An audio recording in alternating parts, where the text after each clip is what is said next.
Hi friends, ఓం నమ శివాయ. విజయవాడకి వెళ్ళిన ప్రతి ఒక్కరూ కనకదుర్గమ్మ అమ్మవారిని దర్శనం చేసుకున్న తర్వాత కొండ కింద ఉన్న ఈ శివాలయాన్ని మాత్రం దర్శించుకోవడం ఎవరు మిస్ కాకండి. చూడండి, చాలా ఆనాటి దుర్గా అమ్మవారు ఎప్పుడైతే ఇక్కడికి వచ్చారో అప్పుడే ఈ మల్లేశ్వర స్వామి ఇక్కడికి వచ్చినాడు. ఇక్కడ ఈ మల్లేశ్వర స్వామి ఆలయం అని ఇక్కడ ఉంది.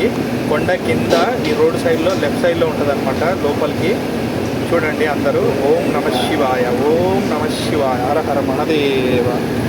చాలా పురాతనమైన ఆనాటి కనకదుర్గమ్మ అమ్మవారు ఎప్పుడైతే ఈ ఇంద్రకీలాద్రి కొండ మీదకి వచ్చారో అప్పుడే ఈ మల్లేశ్వర స్వామి కూడా వచ్చినాడు. ఇక్కడే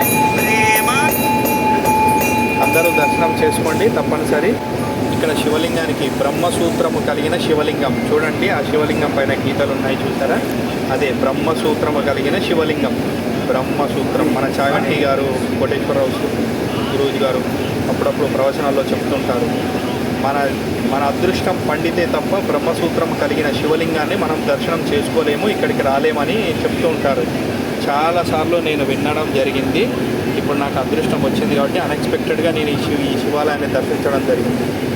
ఓం నమ శివాయ. ఇది విజయవాడలో ఉందండి.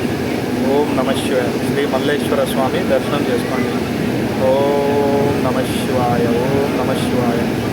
ఇది విజయవాడ ఇంద్రకీలాద్రి కొండ కింద, అమ్మవారి కొండ కింద ఇటు లెఫ్ట్ సైడ్లో ఉంటుందన్నమాట శ్రీ మల్లేశ్వర స్వామి ఆలయం.